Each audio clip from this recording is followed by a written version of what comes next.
A very good evening to one and all. I am Rashmi, the aura of Bioscience and Bioengineering Department. I welcome all the older students as well as the new entrants of IIT Bombay to the fourth webinar series and also the first webinar series of this academic year, organized in BSB by Postgraduate Academic Council. With immense pleasure, let me welcome our speaker and trainer of the day, Nithin Lakshmisha, who is a research scholar in BSB department. Nithin is highly proficient in latex, and today he will be covering all the basics which we will be using for our thesis or paper submission. Tomorrow's session will be focused on advanced stuff. I request everyone to utilize this session to the fullest, and all are thereby requested to begin login into the Overleaf account. The link for the same was provided in the mail. Also, we will be uploading the recordings of this webinar on the PGAC YouTube channel. Without further ado, let's begin today's session. Over to you, Nithin. Hello, can you hear me? Yeah. Yeah, thank you. So, I'll begin.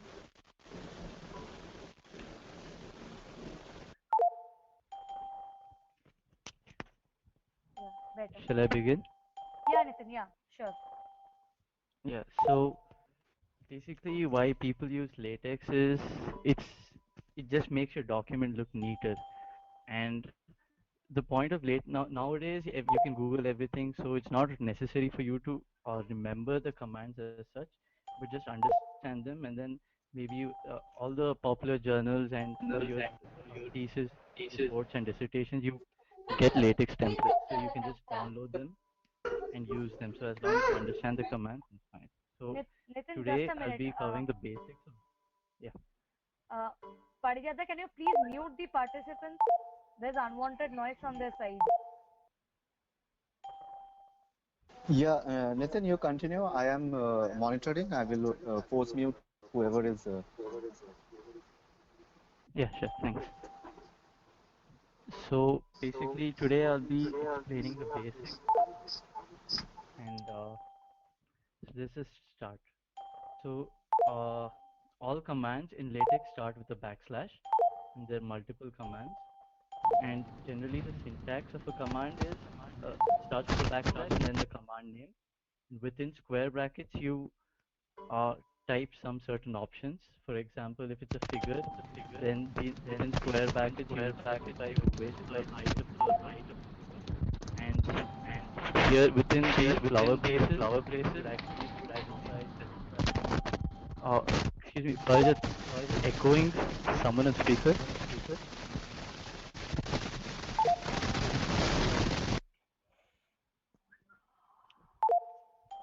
Hello? Yeah, Nithin, continue. Yeah, Yeah, continue. there was an echo. Continue, Nithin. Yeah, so all commands start with a backslash. We'll get into this in more detail. And all comments start with a percentage sign. So the very first line in your document should be document class. So if you open your Overleaf account and if you've created a new project, just open it.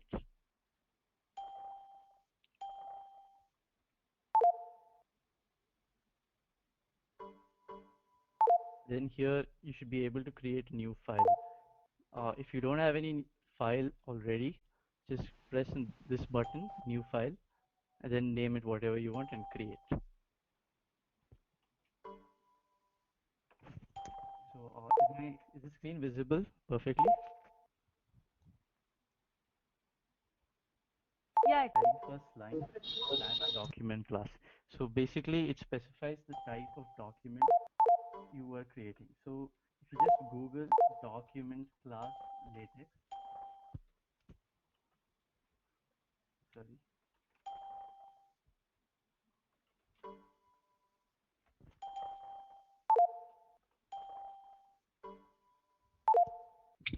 And then here there's a nice guide by Overleaf where there's introduction and everything, and the different document classes available are, see here, article, report, book, letter, etc. So basically this just says how your document will be styled. like whether it'll have chapters or whether it be a multi-column sort of paper submission, etc. Nitin And sir, within square brackets, you specify. Yeah. so, sir, can you Hello. mute your notification sound? Actually, it is causing various disruptions. Your notification sound. So the very first line in your text file will be slash document class. And as I mentioned, there's different types of documents you can create, article, report. So if you're creating a dissertation, your master's thesis like that, you'll be using report. And if it's paper submission for a conference, you'll be using article and stuff like that. Presentations will use Beamer. I'll get into that later. So within square brackets, you specify the options. Here, 12 point means the font size used throughout the document, and A4 paper means the size of the paper. And, that's it. So this is the very first line. So uh, next line actually will consist list of packages you use. So packages bring with it certain commands that can be used to make your document better. For example, here I've used graphic X package. This package allows you to insert figures into your document. The package AMS Math allows you to use complex mathematical equations inside your document. We have multi-call to create multiple columns, etc. So uh, these slash use package input encoder is a must in every document. It allows you to use Unicode input. So, and actually all of these packages which will be used in every single dissertation mostly.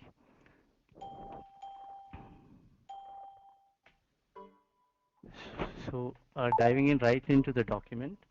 So everything inside your document will start with a begin document and will end with uh, an end document. So whatever is between this is actually part of the PDF being generated over here on the right hand side. And so first let's start with the title page. So here you can create a title page by typing the command slash begin title page, and it should any slash begin command should be accompanied by a slash end command. And within that, this is your title page. So I'll explain what this does one by one. Slash V space here means it's just including a vertical blank space from the top margin. So I can change the 1 centimeter means just a 1 centimeter space. If I change it to 2 centimeter, you can see that uh, space increases.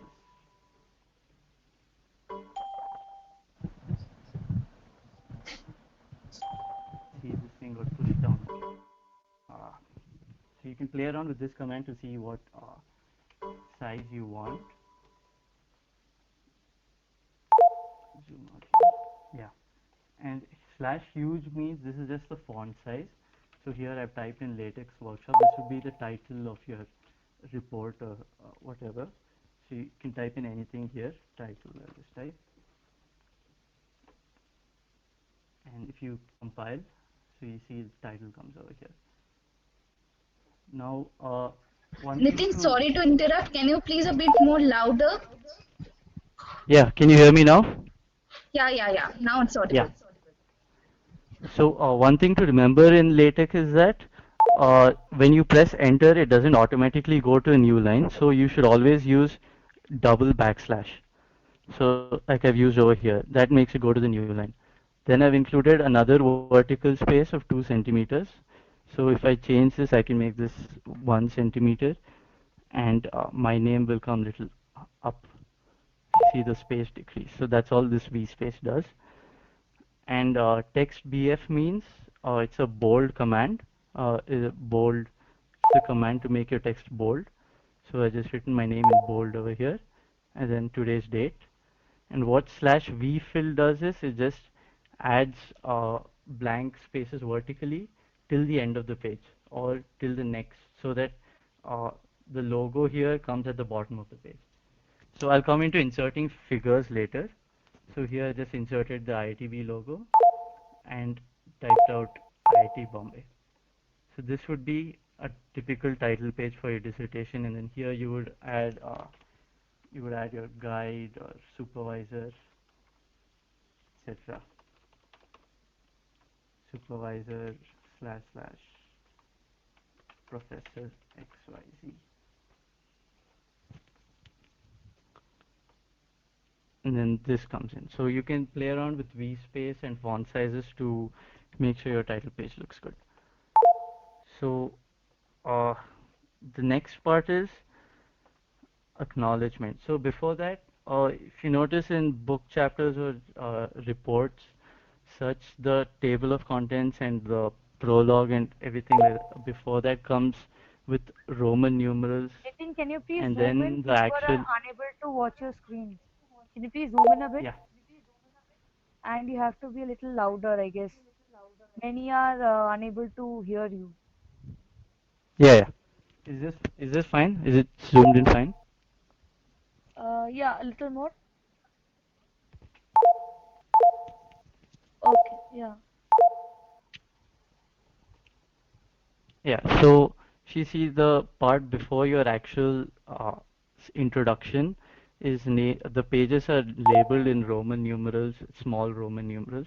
So what this line does, slash page numbering Roman, says that the pages from here are numbered in Roman numerals.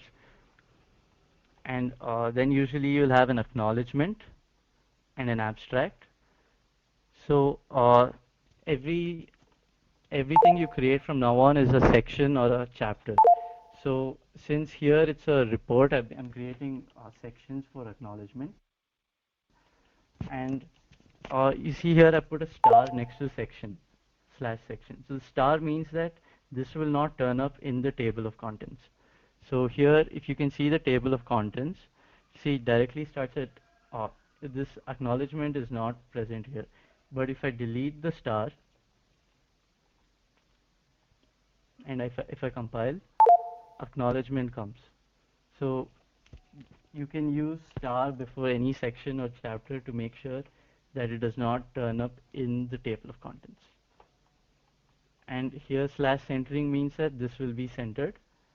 And then I introduce another vertical blank, and then you'll type out your acknowledgement here.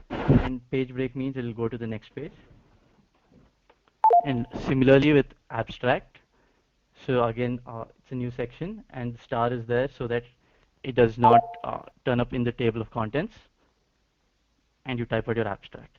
So anything you type out as slash section or slash chapter or slash subsection, it comes into the table of contents automatically. And to display the table of contents, all you need is this command, slash table of contents. And whatever slash section and slash chapter you've added, it just automatically fills in here, and with the corresponding page numbers. So then I went to the next page. Similarly, you could also add list of figures and list of tables. Here I haven't added any yet, so it's blank. But any figures you've added and captioned will automatically turn up in the list of figures and list of tables. So now the main content of your report is starting, and that's why I've changed the page numbering to Arabic. So it'll come up as 1, 2, 3, 4, normal page numbering style. So your first chapter is usually an introduction. So here I've typed out slash chapter introduction. So uh, the the text between the curly braces is the chapter name which shows up in your document. And here I had text between square brackets, which I typed out as intro. So if you remove that,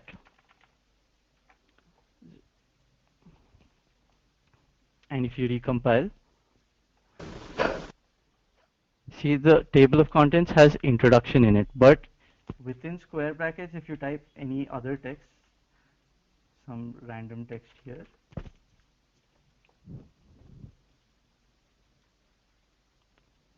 so whatever text you type out between square brackets comes into the table of contents. So this is important to remember when you're so that your content doesn't look too clumsy or cluttered when you have large headings and such.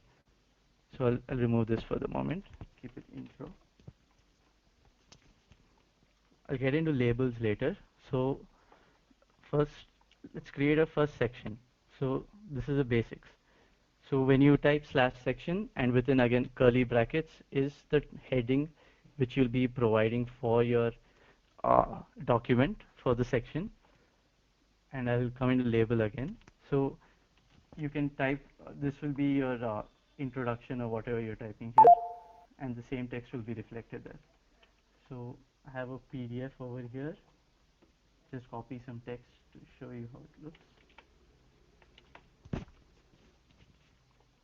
And then if you recompile, that text appears in your document.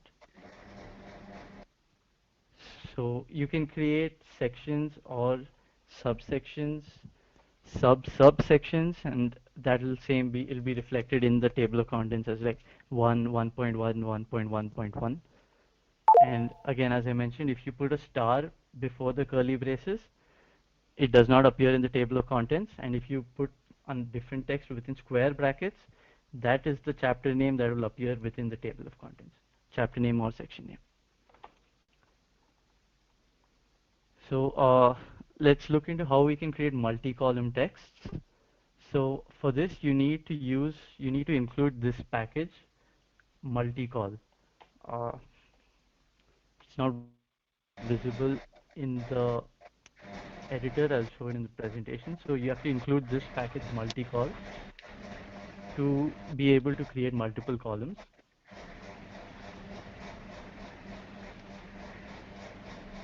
And then, so here, so how you start this is you type slash begin multi-cols, and within this other next curly braces, you specify the number of columns.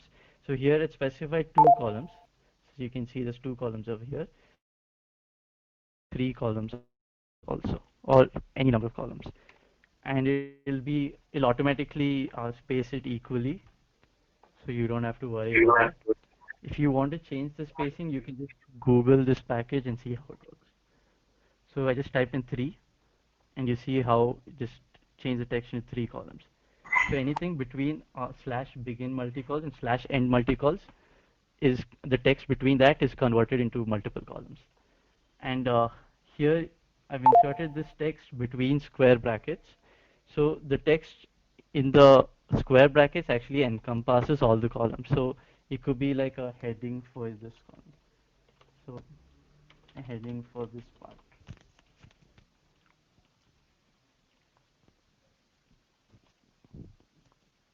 And it just comes in one full line. It doesn't break up into columns. So this part should be included within square brackets after slash begin multicols.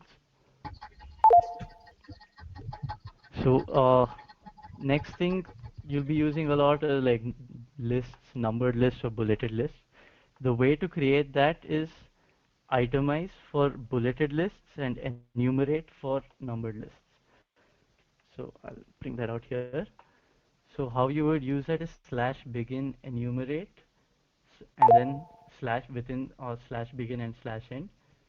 You use a slash item to start your points. So for example here in enumerate I put slash item, this is point 1 and slash item, so I can add any number of items over here, slash item point 6 or 4, anything. So the slash item means it just creates a new number, and the text after that is the text that will be displayed. And let's remove this for a moment. So the shortcut to comment anything is control plus forward slash.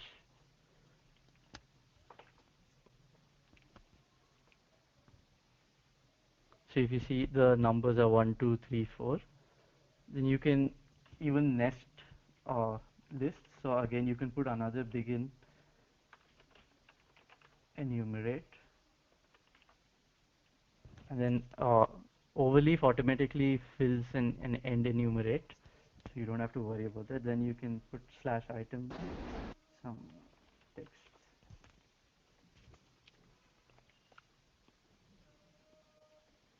Then you see this is a indented point to the fourth point.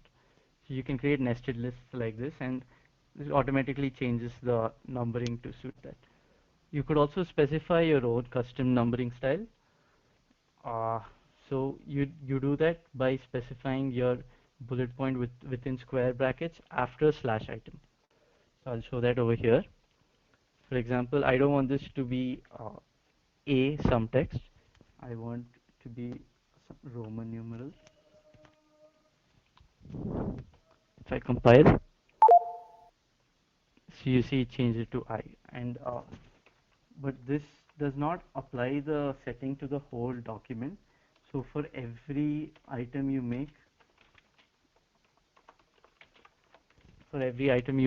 you should specify your custom numbering style within square brackets. So if you wanted to apply for the whole list, this is not a good method. There are other methods available. This huge command you see over here, don't have to worry about it. Just Google lists in latex,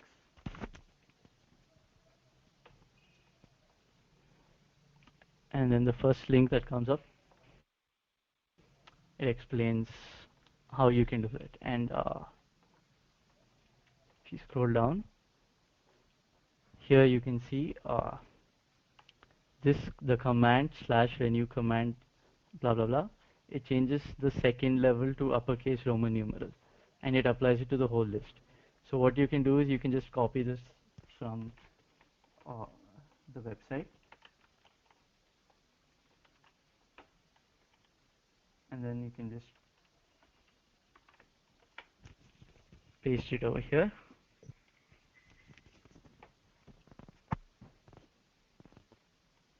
Oh, and you should remove the custom command you gave.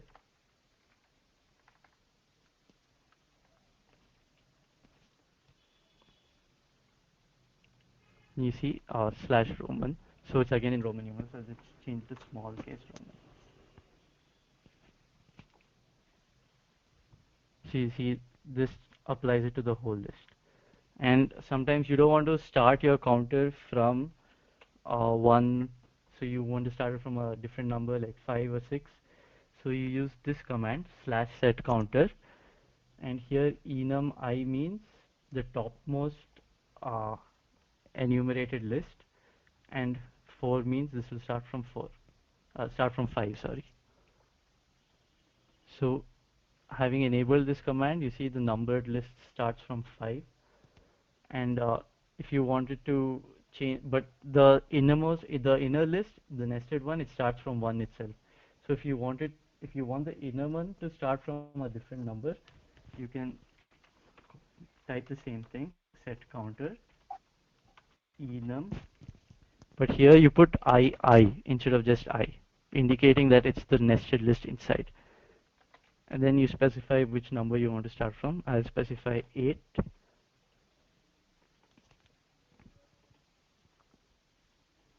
Sorry, you should insert this inside. You should insert this after the begin enumerate. My bad. So then you see it starts from 9. So the number you specify here, the item starts from the next number. So this is how it's similarly for bulleted lists. So there's ways, if you see here, there's different types of bullets available. You can get black square, asterisks, etc. And then you use that similarly. Similar to this one, you can insert this over here. Change this to item I, and then specify what you're going to use. So if I want a circle,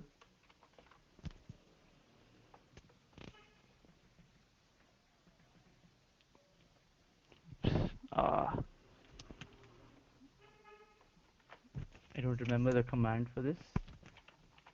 I'll use square.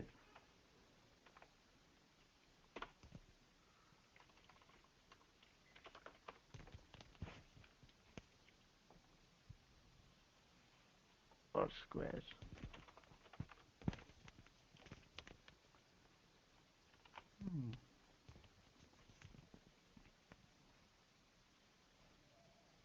So you see the square comes in. So if you look at the documentation over here, you can find the different styles available or what you can use. Or if you even enter some random text over here, it'll just come as that. So it's always be one. So this is how you use lists. So next, let's get into figures.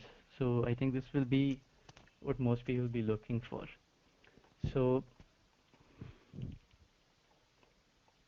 figures. Start the slideshow.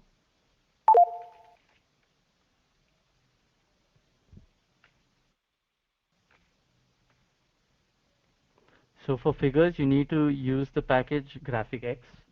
So you can see I've included this on top over here before the begin document / use package GraphicX. So that is a must if you want to use figures in your document.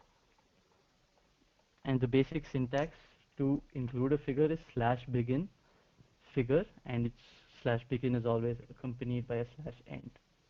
So within your /begin figure and /end figure, you include uh, all these commands. So I'll explain what these commands do. So /centering means your figure will be aligned in the center of the page, and /include graphics is the actual command to include your figure in the document. So here, if you see there's an upload button over here. If you click on that, you can upload any files you want. So if you upload any image over here, it'll come up here. For example, I have img2 and img1 over here. So what you can do is, once you've done that, if you type in /include graphics, and then within the flower braces, you type the path of the image you're referring to. So here, img2.png is in the same folder as my temp.txt file. So I just specify the file name over here. And if I recompile, you can see that so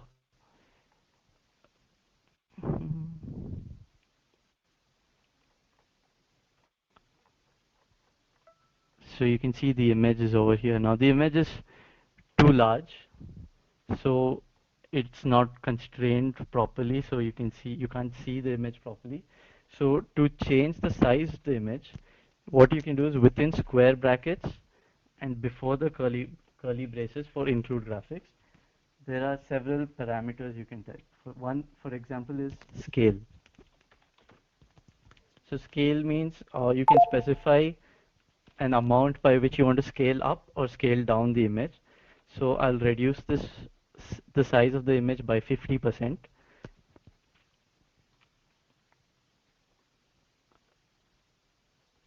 And now I recompiled.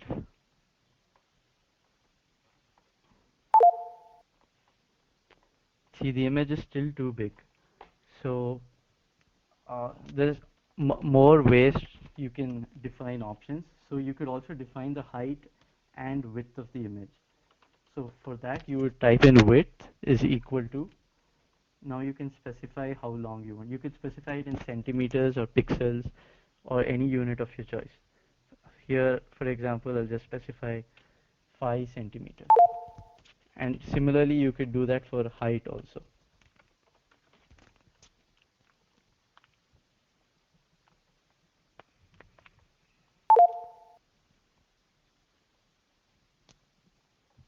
And now, see, it's taking some time to load. Yeah. So if you see now, the image has been constrained to 5 centimeter by 5 centimeter rectangle. So now this isn't a good way to actually specify the dimensions of your image, because you need to know the size of the paper and the dimensions of the paper, and your margins might keep changing. So another way to do that is you could just specify it with reference to the margin width, and the command for that is slash text width. So this command slash text width means the length of the margin from the left side to the right side, and then you specify a scale parameter again. So I'll make this image full length from the left to right.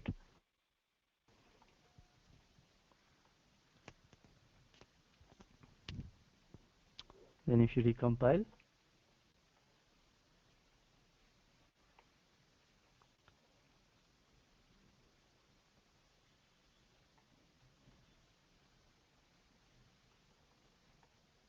yeah. So you see it's encompassing the full length. So you could vary the number over here. You could make it zero point 0.5, and then it'll be only half the width of the text. And or you could do the same thing to height also. So this is how you vary the size of images. And then slash caption will give a caption to the image. So here you can see it automatically numbers the image. You don't have to worry about that. You just have to give some text. So here I'll just call this, give it a name, wallpaper.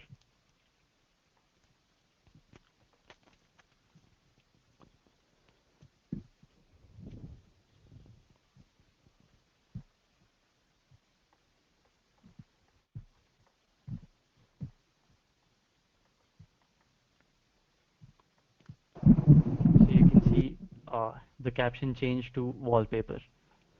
So similar to how you named sections, if you want a different caption to appear in the list of figures, you type that out within square brackets.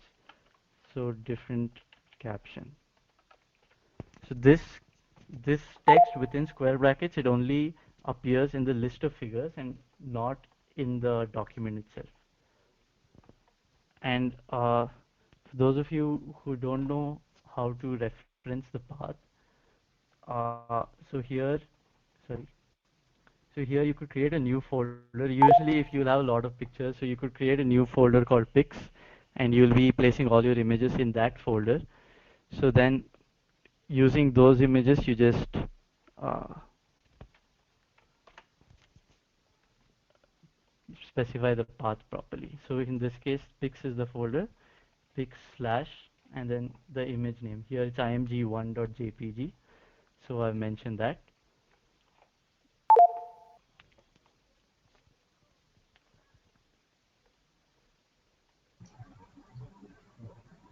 Then if you're Nitin, recompiling, yeah, there is a question. If you want to show two images adjacent to each other, yeah. so how will you do that? So for that, what you have to do is use a package called Subfigure.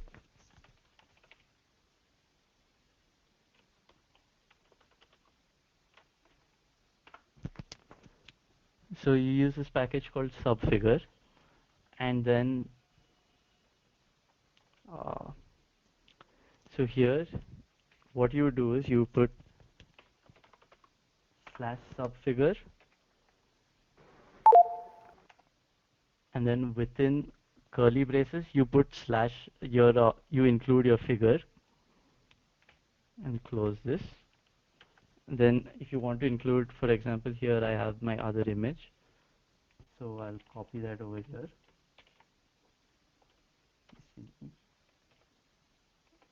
Put slash Subfigure.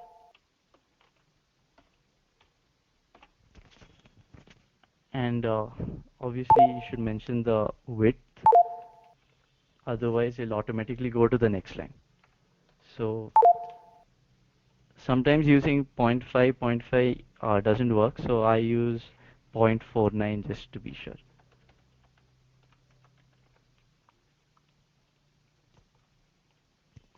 Then if you recompile,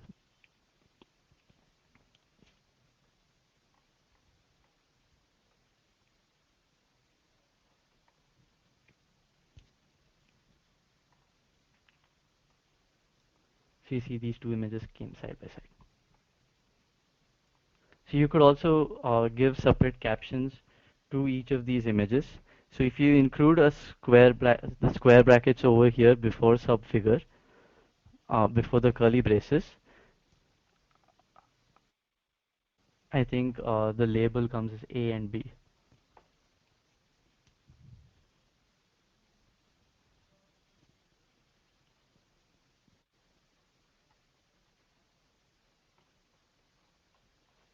It's taking some time to load.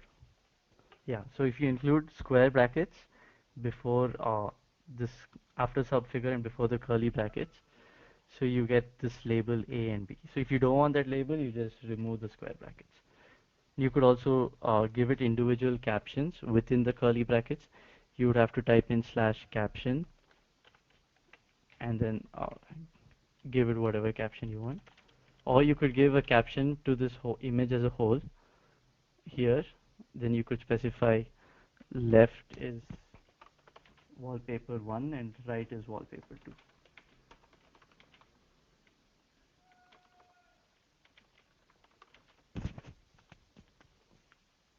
So now I'll tell you what this label does. So anything in LaTeX you can label. It could be a chapter, it could be a section, figures, tables, etc. And so you give it a unique label. So this, whatever is within the curly braces is the label name. So here I've just used an identifier called fig to make sure that I know this is a figure which I'm referring to, and I'll give it any name. So I'll just call it image. And so what you do is when you're referring to this image in text, so then you just type in text /ref figure. So Overleaf automatically shows you all the labels you've created. So you can choose which one you're referring to. Here I want to refer to this image. So I can say figure ref is set like this.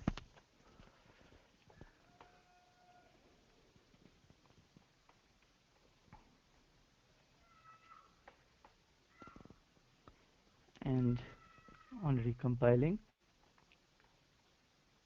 uh, so you can see over here, highlighting it. So you see you automatically get figure 2.1, and which is the number for the figure. So the advantage of using labels is that sometimes you reorder figures, tables, even sections. So you don't have to keep track of the section number or figure number. You just reference it by the label, and when you use this in text, uh, so even if you reorder the images, the number does not change when you use this format. So that is advantages. Uh, so here I've given another example how to cite. I'm cited the second image over here. You can see figure 2.2 shows a red color wallpaper. So this is what. So the tilde I've used over here, the tilde, it just it's used to make a space. So sometimes LaTeX might not recognize spaces or such. So when you use a tilde, it just makes sure that it's a space no matter what happens. So you don't get this sort of thing, and then the number comes immediately after the word. Uh, so another thing is, now if you noticed, this image has come below. So I've created the section tables after inserting the image, but however the image is actually below. So what LaTeX does is it automatically decides what are the best position to insert the images in. But you could also override this by specifying your own parameters. So if you just Google inserting images in LaTeX and just hit the first link by Overleaf. So there's this positioning, and there's a list of parameters over here. H, T, B, P, etc. So what H does is it makes sure that your image is placed exactly there no matter what happens. And you usually place an exclamation mark, and exclamation mark means it's you're telling it to override any internal default setting it's created by itself. So if I specify the H,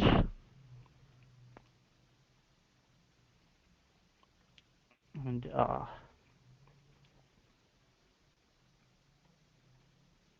you can see the image went back to where it's supposed to be according to your document. Again, this image is in the next slide because next page because it's the size is too big. So if I reduce the size, it'll come back. So again, you could change that. If you specify T instead, it'll position it at the top of the page, B at the bottom of the page. These are what you usually use. If you specify P, it'll be a separate page only for images and tables. So now let's go on to creating tables. Uh, so I'll comment this line first.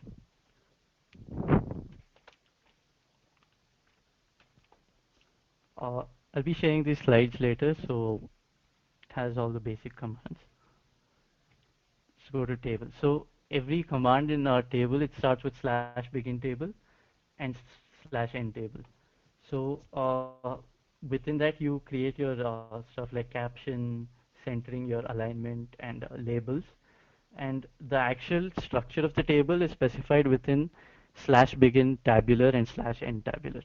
So I'll show you how this works. So when you specify a slash begin tabular, here after that you should enter another curly braces where you specify the number of columns you want. So this is if you just Google tables in latex,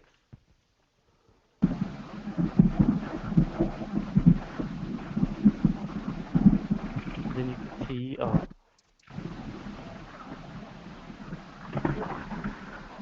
there's different commands you can use. C is one example. C means it'll be centered, and there's other commands. If you scroll down, you can find them. Uh,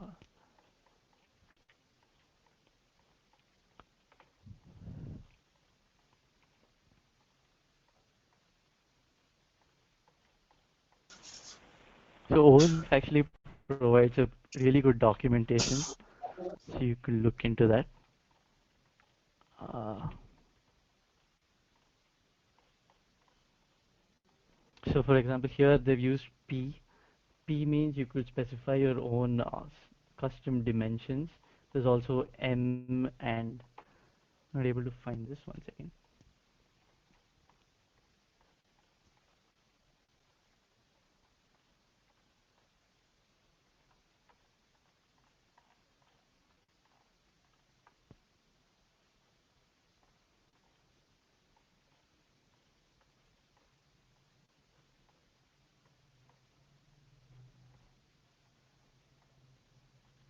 Yeah, here. So these are the different options. Zooming on. So these are the different options you can provide over here within these curly brackets. So one is C, means a centered column. Uh, other columns, all other column types you would use are P or M, and after this you should specify how long you want, how wide you want your column to be. So here I'll just show an example with C, and here I have two columns. So I can just put C space C, and it'll create two columns. And if I compile,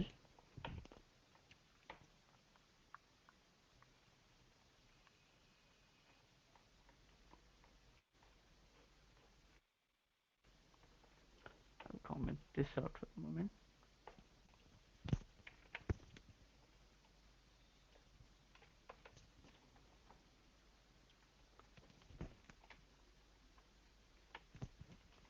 So you see it created a two column table.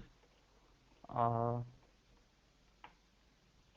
so C means it'll be the data will be centered. So if you want lines around your table, you can draw them here. So if you put a vertical line between C here and here and here, means it'll draw the vertical lines at the left side, left and right boundaries, and also between the columns. And now if you recompile,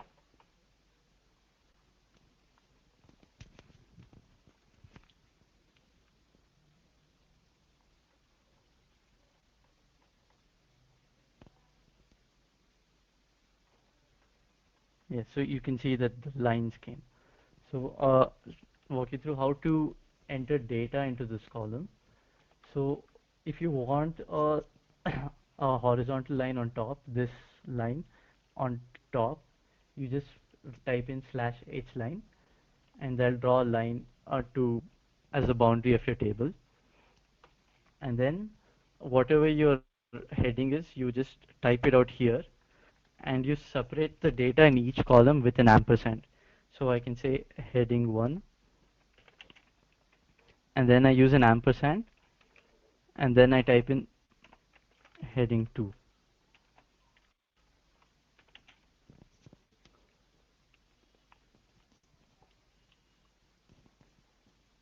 And if I recompile,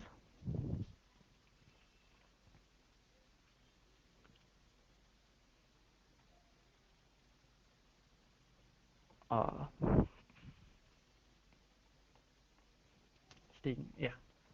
So you see, became heading 1 and heading 2. If I remove the ampersand, both of them, it'll consider this whole text as one single column. So you can see how that looks over here.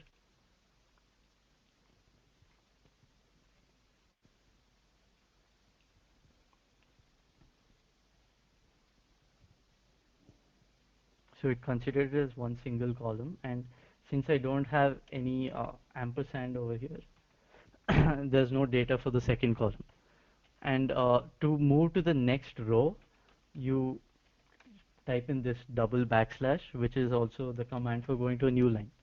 So if you type in the double backslash at the end of your column, at the end of your last column, then it goes to the next row. And then here, if you type /h line, it'll just draw a line dividing each row. If you remove this h line, you can see here the line between row 1 and row 2 disappears.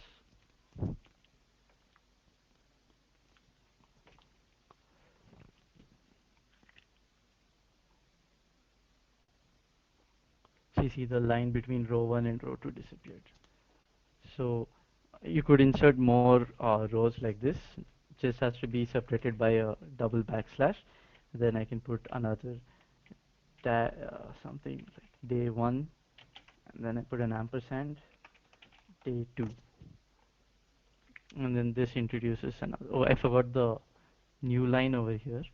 So it threw an error actually. So you should end your last row also with the new line, so that this can draw the boundary.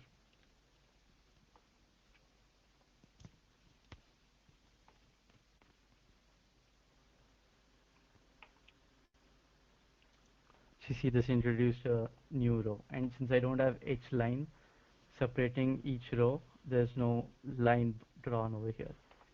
And sometimes making tables in latex might be bit tedious, so you might use something like Excel and then just take an image.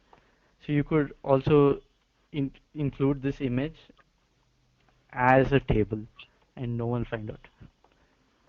So here I have a image, uh, table 1.png. So I just copied this from some random website, and it's an image of a table, and then I just include this image within /begin table, and you can see that uh, it it appears as a table.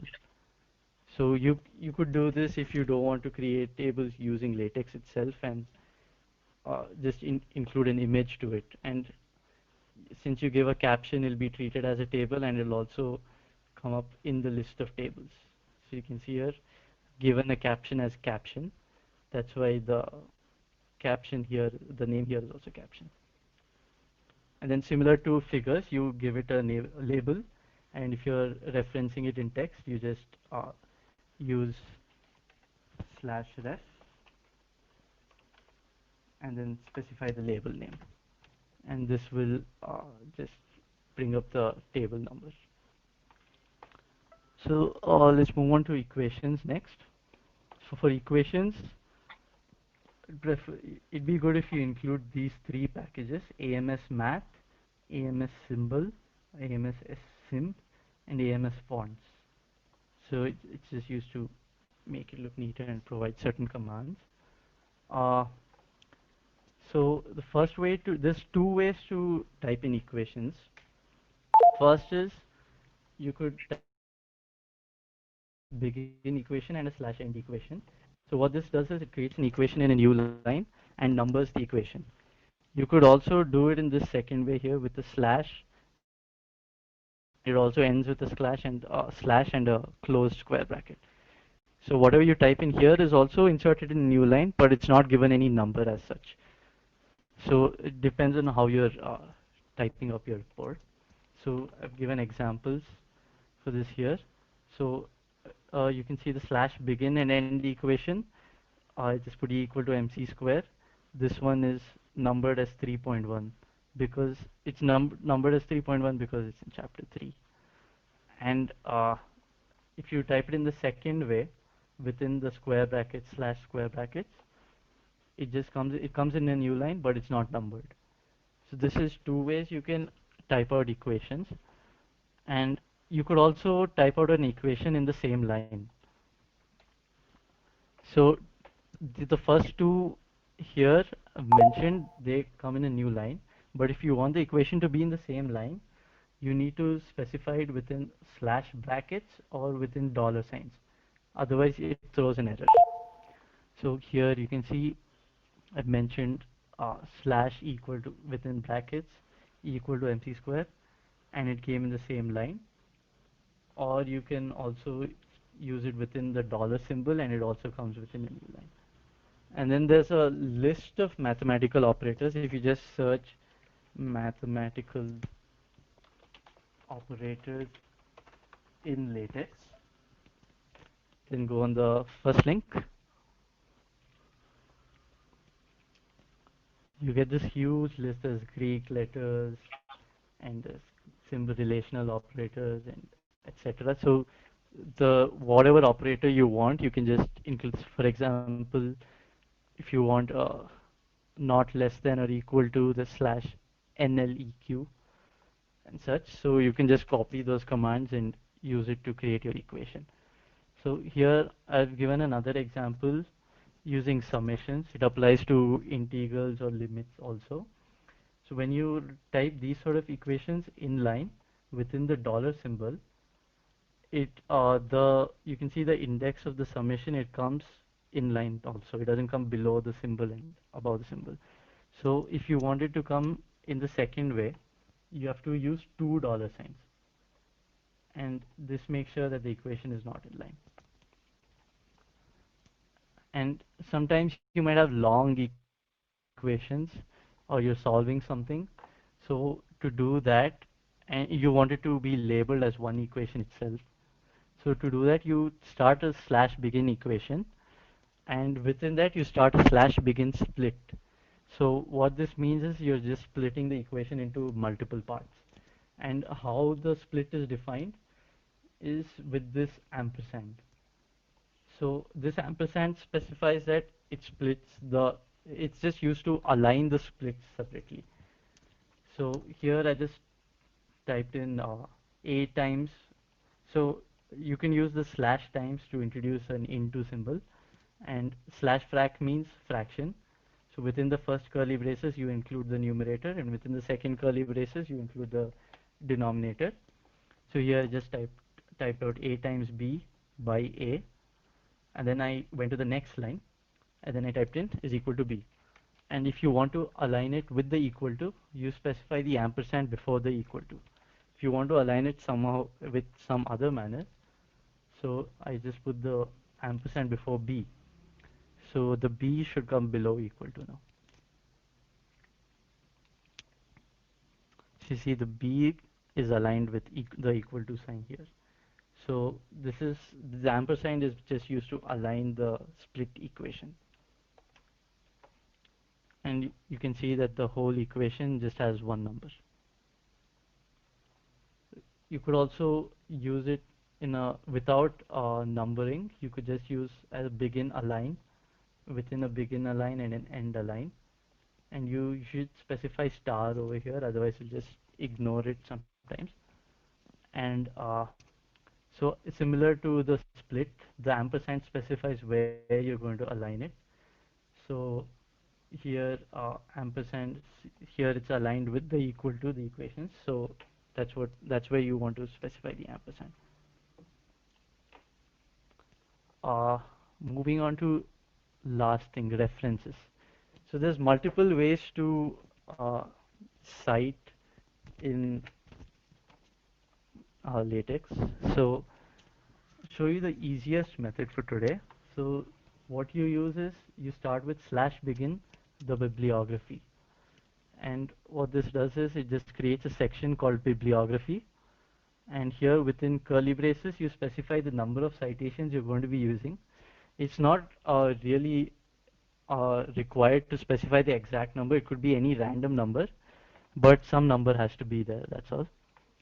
And every citation starts with a /bib item, and you give it a label name. So here, for example, I've specified a /bib item and just use my name as a label. And then this is the actual citation itself. It's an example. So author name, then title, and then the journal, some journal typed out as the journal name. And the /emph means it's giving emphasis to it. It's similar to using italics. You could also change it to italics if you want, using for italics it is /text it. And then so this is the citation that appears over here.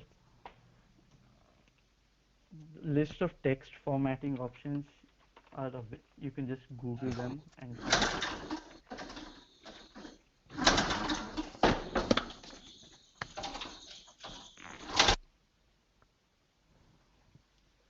so you can see over here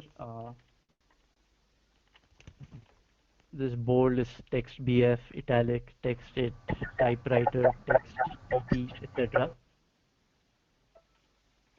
So those are some formatting options. You can just find them by Googling.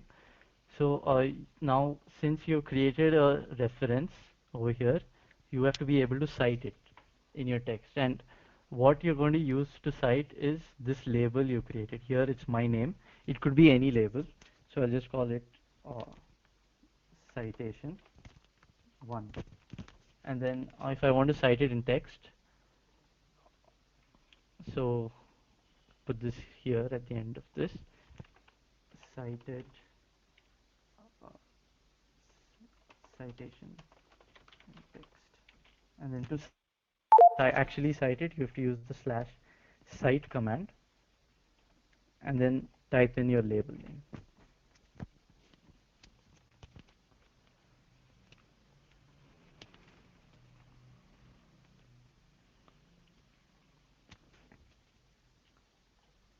Oh, so this label name does not exist. So that's why a question mark turned up over here. So I've changed it to citation 1.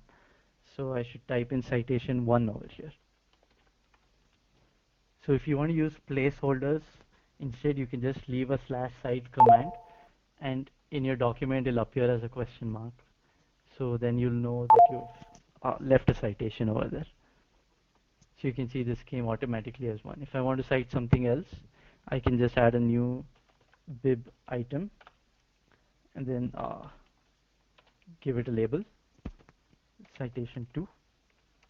The label could be anything, it doesn't matter. And then some citation.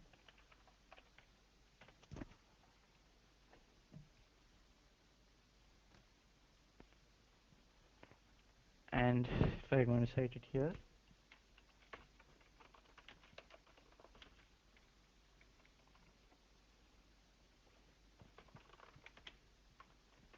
/cite citation 2.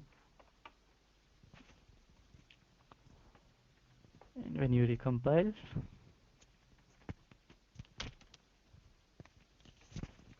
you see it just automatically cites it as true. So in case you just reorder this like this, then you don't have to worry about changing the numbers over here. It automatically changes. So for example, here I just put citation 2 as the first one and this as the second one, and you see it automatically changes over here. So it's similar to how you would reference figures or tables, except for figures you would use /ref, and for citations you would use /cite. So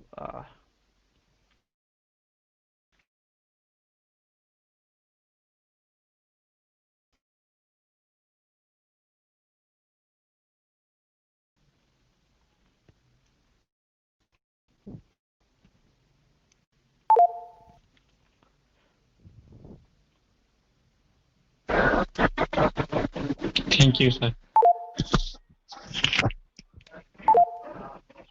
Nitin, I guess if you could provide them with the text file and the PPT, today's PPT, yeah, it would I be will helpful for be them. I'll send both of them to you. Yeah, okay, fine. We'll You post can it on the Telegram group. We'll post the link on the Telegram group yeah, so that you can go through it. I yeah, guess that sure. will be helpful for others. And tomorrow we'll assemble at the same time Yeah. at 6:30. Okay. Okay. Thank you. Thank you.